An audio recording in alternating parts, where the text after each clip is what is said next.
Here's our scripture for today.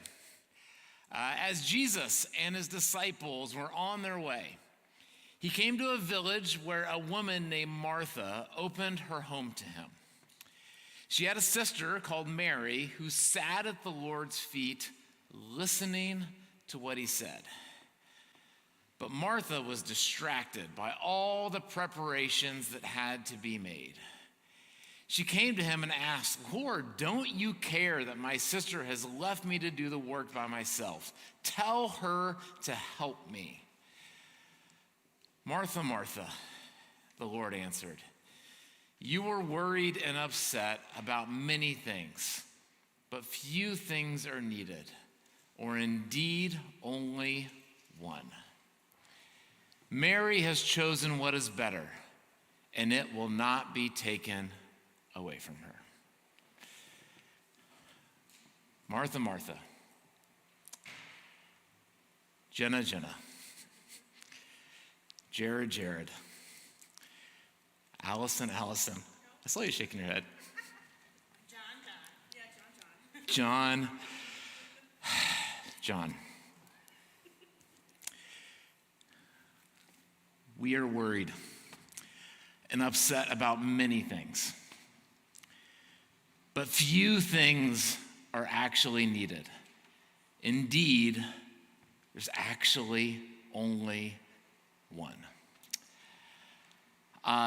Dallas Willard, a famous writer and philosopher, said that hurry is the great enemy of spiritual life in our day. And if, according to Dallas, if you want to grow, if you want to make steps forward in your spiritual life, then we must ruthlessly eliminate hurry from your life. Which brings up a good question. Are you someone who is too hurried? Are you someone who is rushing through life so much that you are worried about so many things that maybe you are missing the thing?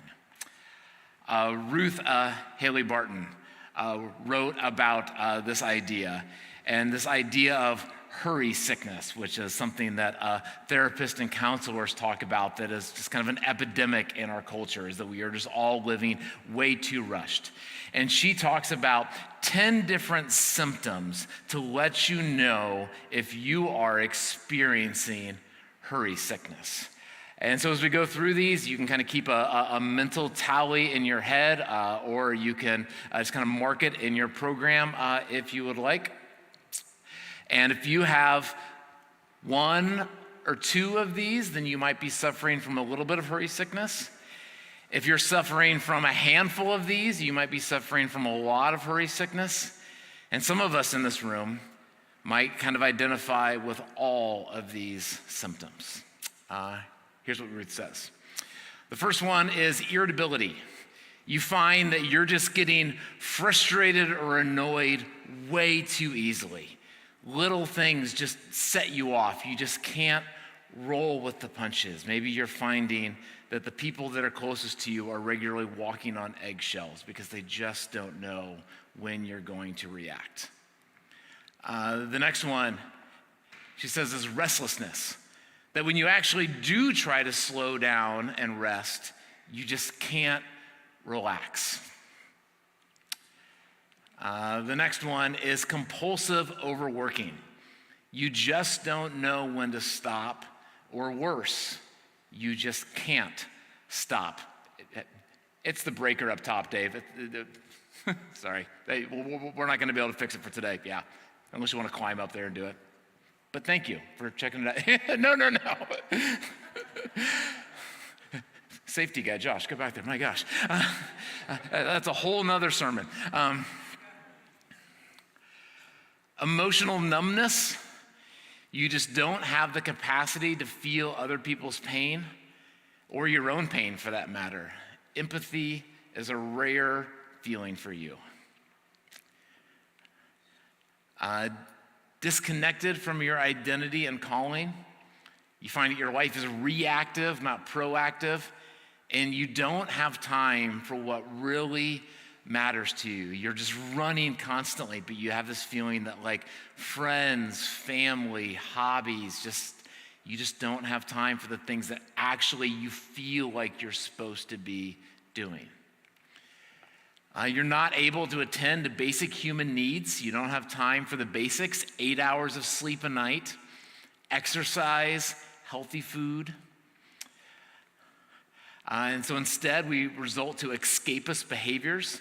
You find yourself stuck in the negative feedback loop of socially acceptable addictions, overeating, overdrinking, binge watching TV, scrolling social media, and surfing the web, trying to find some level of relief and numbing the pain. There's a slippage of spiritual disciplines. We just don't have the energy or the discipline to do what we need to do most for our soul, such as quiet time in the morning, scripture, prayer, Sabbath, worship on Sunday, a meal with your community, and so on. And isn't it interesting that often when we get busy, some of the first things to fall off of our schedule are the things that we probably actually need most. And lastly is isolation.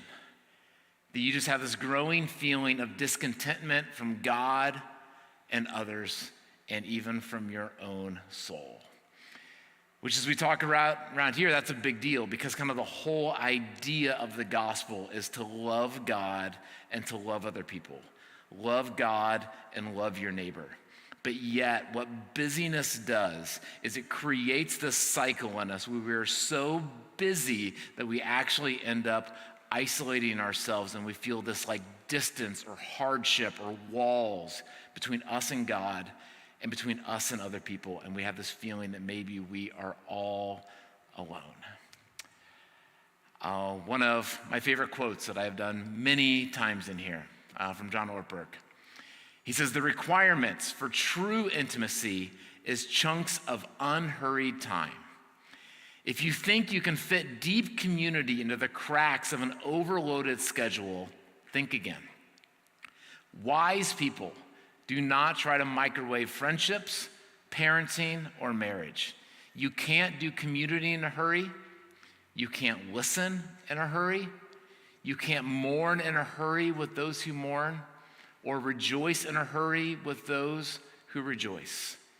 Many people lack great friends for the simple reason that they have never made pursuing community a high priority." Hurry, I think Dallas is right, is the great enemy of spiritual life in our day. And if we want to grow, what many of us need to do is we need to ruthlessly eliminate hurry from our lives. Martha, Martha. John, John.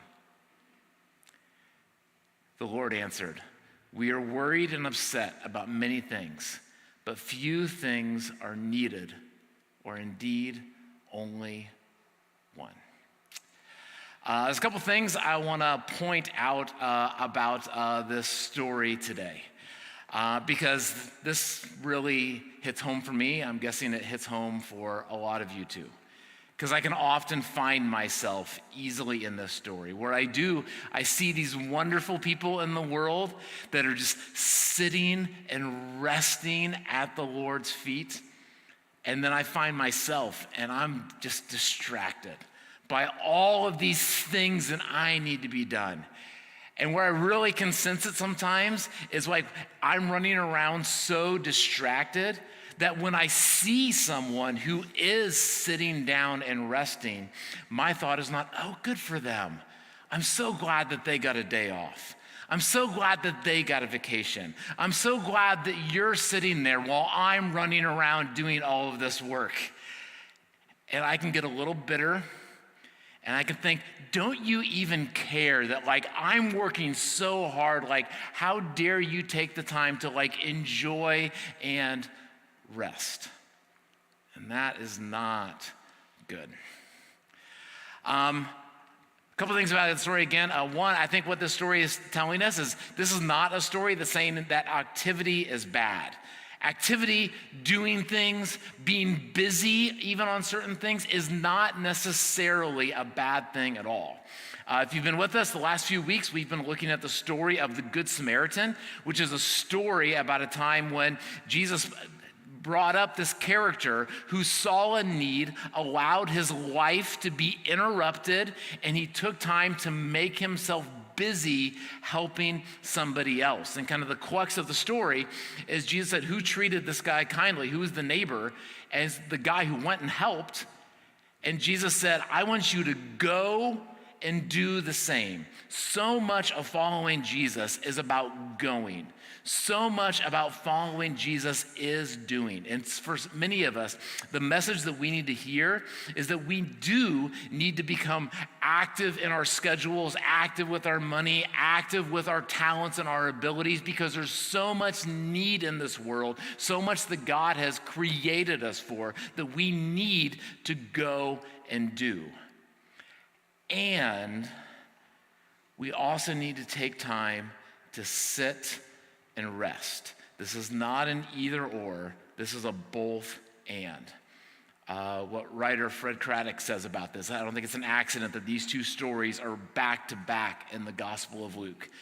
He says, if we were to ask Jesus, which example applies to us, the Samaritan or Mary? Which one am I supposed to be like? Should I be like the Samaritan who gets off their donkey and goes and helps other people? Or do I need to be like Mary and just spend more time sitting? And his answer, Jesus' answer, would probably be yes. You need to be doing both of those things. And I think that that is so true. But for today, we want to talk about this idea of distraction. Because for many of us, I think we find that through our day, we are just way too distracted by things, and it is allowing us to miss God. I'm going to talk about myself because that's really all I can talk about, but some of you might be able to relate a little bit. And so what I find in me and my story is the two things that distract me the most are nothing and pressure. And so first let's talk about nothing. And so what I find is that the thing that ends up distracting me the most is this little thing that I carry around in my pocket. And phones can be really, really good, the things that are on phones, but I've especially noticed this over the last couple weeks. And so a couple months ago, I took all the social media off my phone. So I took Facebook off my phone, and I'm not even part of other social media, but just like, it's exciting down there. There's a storm. Talking about being distracted. But then coming into Lent, I kind of wanted to take it a step further because I just find I'm just spending way too much time on my phone. And so the thing that I was spending the most amount of time with on my phone was my YouTube app. Because I don't know if you know this, YouTube is amazing. There is anything that you want to learn about or know about, you can just watch all these things. And what I have especially found is that there's these survival videos where there's these people who go into Alaska and these other places, and they have nothing, and they camp out, and I love watching these videos as I'm sitting on my couch eating chips. I'm like, man, that looks really cold. Boy, good luck. And you can just spend all kinds of time watching these. I was like, you know what? Not a bad thing to watch those videos, but I feel like I'm spending too much time doing that. And so for Lent, I took the YouTube app off my phone. And so I've basically made my phone pretty boring. I just don't have a lot of exciting things anymore to look at on my phone. But here's what I found over the last couple weeks. It's amazing how much, if my phone is within my reach, I still just compulsively reach for it. And then I open it up, and there's nothing even on my phone anymore. So I'm perusing the Weather Channel for the fourth time that day, and I'm looking at the stock app, and I'm like, I'm not an investor. I'm just looking because I so much feel this pressure in my life to fill every ounce of silence, any ounce of boredom with just something to kind of give me a dopamine hit of whatever my phone is going to give me. And I find that I can just be so distracted by things that, again, there's not necessarily bad things, but it's just, it's nothingness. It just doesn't really accumulate over the course of the day. And I just get very, very distracted. The next thing that I can really be distracted by is pressure. So there's a couple of phrases that just end up just like bouncing around my head a lot, like different things that people have said to me over the years. And there's one phrase that like bounces around all the time. I'm just always remembering this story for whatever reason. And so the story is that a good friend of mine, someone I don't think you guys know, was counseling somebody. So he's a counselor, and a couple wanted to meet with him and said, hey, we're really struggling financially right now. Would you be willing to meet with us? We can kind of talk through our finances, and you can help us hopefully with our finances. And pretty quickly, he was able to like look through all of their different statements. And what he found is like, oh, like one of the biggest things that you guys could do is I see you guys have 2 pretty high car payments. So what do you guys drive in? And they both had pretty new cars that they were driving. It's like, well, one easy way that you could like ease your finances is that you could get rid of your new cars and your high car payments, and you could get older cars. To which they responded, well, you don't understand. We need new cars. And this is the statement that my friend said, and this literally rattles in my head on at least once a week. I think of this usually in response to something that I'm doing. His response back to them was, who told you that? Who told you that you need new cars? Because someone told you that at some point, and you believe that that is just true. Who told you that? Who told you that you need your kids involved in like 2, 3, 4 different after-school activities? Who told you that you need to work really hard so you can get a promotion, so you can get this promotion, so you can have this job, so you can have this? Like, who told you that? Who told you that you need to be a part of 3 different fantasy football leagues? Who told you that you need to buy the newest and biggest thing that you can hang on your wall so you can watch things on?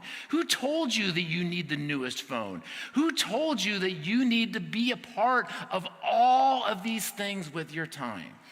And at some point, all of us have heard from our parents, from our culture, from our friends, and we just feel this pressure that somehow we have to keep up. And I feel this on a regular basis, just as like a pastor. I mean, I don't know like what you guys do for your job. My job is to be a pastor. And I just regularly feel this pressure that I need to like, we need to, you don't know how much right now it's bugging me that those lights are off. That we have this problem, like, oh my gosh, like you guys are never going to understand Jesus because we don't have our lights working right. And I can fill myself so much with all of these little busy things of like, we need to have these kind of, it's often just in my head, just a little transparency, it's production-oriented things. And one of the things I regularly have to ask myself is, John, who told you that? Who told you that this is what you need to have to be able to have a church? And I'm sure you have your own. So what I want to ask you to do before we go on, I want you to take just a minute or two. There's a good blank spot on your program there underneath the story, because you all have your own versions of this, okay? You have some things that are currently taking time in your schedule, and you know, and everybody knows, again, they're not necessarily bad things, but they're nothings really. It's surfing the web, it's TV, it's just like things, it's like, not necessarily bad, but it's taking a lot of time in your schedule. And let's just take a moment and just write out a couple of those. And then I want you to take some time and write out, what are some of the pressures you feel? For some of you, it's academic. Some of you feel this pressure that you need to have XYZ degree or XYZ grade. Some of you, it's professional. You feel like you need to have if I don't get to this point in the org chart by this. For some of you, it's like it's your house. Like you need to have your house to this level of cleanliness all of the time. Whatever it might be. We all feel these different pressures. And so just take a moment and yourself, pray, write down some of the nothings, and write down some of the pressures that you currently feel. And then we'll keep going. Take a few minutes.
keep writing for a second, but just maybe help spur the brain cells a little bit. Can I get a couple brave people? Is there a couple people that would be willing to share one of their nothing things? What's something that is distracting you that's in your nothing? Pokemon every day, yeah. It's a lot of nothing, yeah. Overthinking, yeah. Yeah, right? That's good. Yeah, Joel? Political podcast. Yeah. You could just say politics. Online Scrabble games, yeah. Good. All right. A couple brave people. Someone willing to share their pressure that they feel. I shared this with the teens this morning. I got all in my head on Friday about not having enough stemless wine glasses when I invited another couple from church over. Like, they would really judge me that I only had 3 stemless wine glasses. I almost ordered more, but then I just decided not to drink wine, so then they matched and I didn't. Nice. There you go. So you think I'm better than anyone? I'm not. Jason broke one. I'm pretty sure I've seen Jenna drink wine out of a paper cup before, so yeah. But I drew the line on Friday. There you go. What else? What's the pressure you feel? Yeah, Carmen. Moving to a warmer climate, yeah. You get to stay here for 3 more days. It's going to be warm. Yeah, Josh?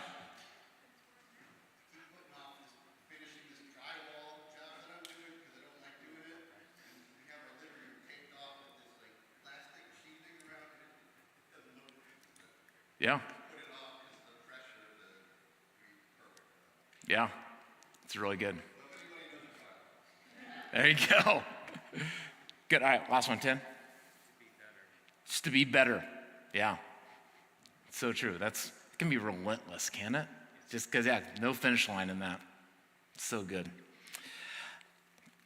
And so what's at stake with all of that? And so what Jesus said is, Martha, Martha, the Lord answered, you were worried and upset about many things. Some things that are really kind of nothing things, some things that just feel like a lot of pressure on us. But he said there's only few things that are needed, or actually only one. So what would Jesus say if we just put off all of that other stuff? What's the one thing that we should be making time for? And how Jesus describes it is he points back to this other figure in the story, Mary. And she said she had a sister called Mary who sat at the Lord's feet listening to what he said. And this is a pretty kind of crazy, remarkable statement. And so what's happening? Jesus is traveling along with his disciples, and Jesus is a rabbi, and there's this group of people that are following him around, and the goal of a disciple is to do what the rabbi says. And so they would literally, so if the rabbi is getting off of his donkey and helping someone who's been injured, then they're going to help other people. If the rabbi is eating these things, then the disciples are going to eat these things. And if the rabbi sits down and he's going to do a teaching, then the disciples are going to sit down and they're going to listen to everything that the person has to say. So you can picture that Jesus is walking in and he has all of his disciples, which we can picture are for the most part men, and Mary goes and sits down with all of the disciples because she's like, hey, this is where I belong, which is pretty cool.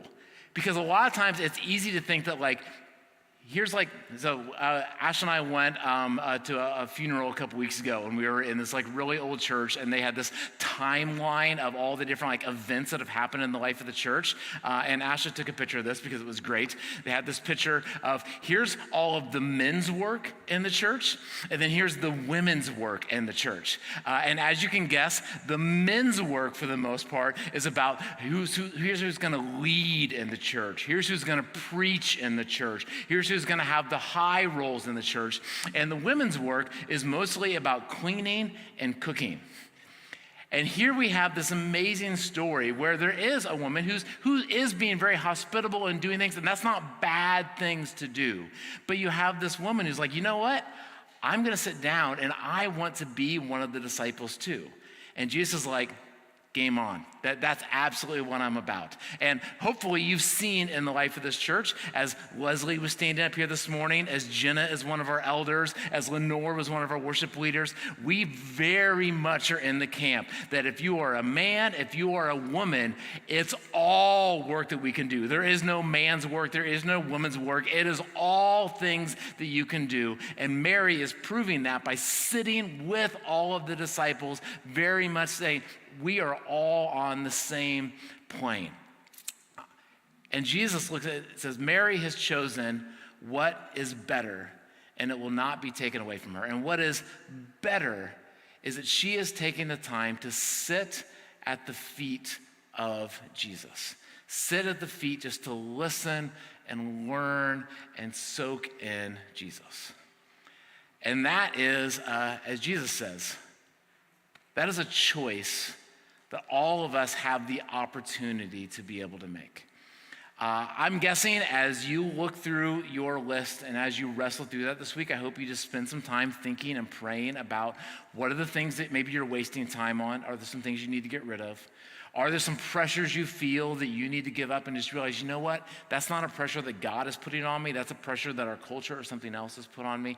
I think this teaching could have a lot of different ways that the Holy Spirit is speaking to you and asking you to do. But at the very least, I want to bring it back to some of our key practices that we talk about all the time in our church, which is the idea of the daily office and Sabbath. We encourage everybody to have a daily time where you just sit, are quiet, and with prayer and with scripture, just spend time with God. The Lectio app is a great way to do it. There's many other ways too. But to spend time doing that and to have a regular practice of taking a day a week just to rest and relax and delight. And I think this teaching could be way more than those things, but at the minimum, could we agree as a church that we are an activist group of people. We are going to be busy in the community. We are going to be helping people. I love that. But at the same time, can we agree that we need to make sure that we are choosing to take time to just rest and sit and be with Jesus, and to take time in our schedules to be able to rest? And if there's a part of us as we start to try to, could I set a time each day? Could I set a time each week? What is it that is getting in the way of that? What pressures do we feel that are getting in the way of that? What are the things that are just really nothings that are getting in the way of that? And this might very well mean that we need to reorient our life. We might need, as we're ruthlessly eliminating hurry from our life, it very well might be painful. It very well might mean not new cars. It very well might mean not different things in our career. It might mean that the drywall takes a little bit longer to get done. That's great. Josh was shaking his head. Rebecca was shaking her head. Sorry. That's part of it. It's looking at the things of, again, activism, getting things done is a good thing. But if there's things that are keeping us so busy that we don't have time to just do these basic practices of being with God and being with other people, we need to reevaluate.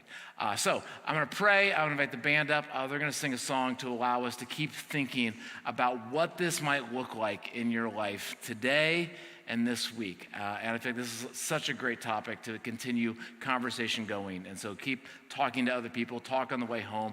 What does this look like for me to choose a better way? What does this look like for me to take time to spend more time listening to Jesus? Let me pray for us. Jesus,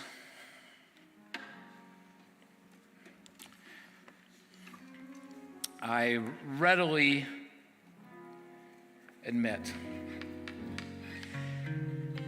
just making myself way too busy and way too distracted.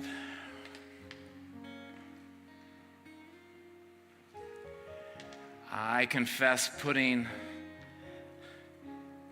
YouTube videos and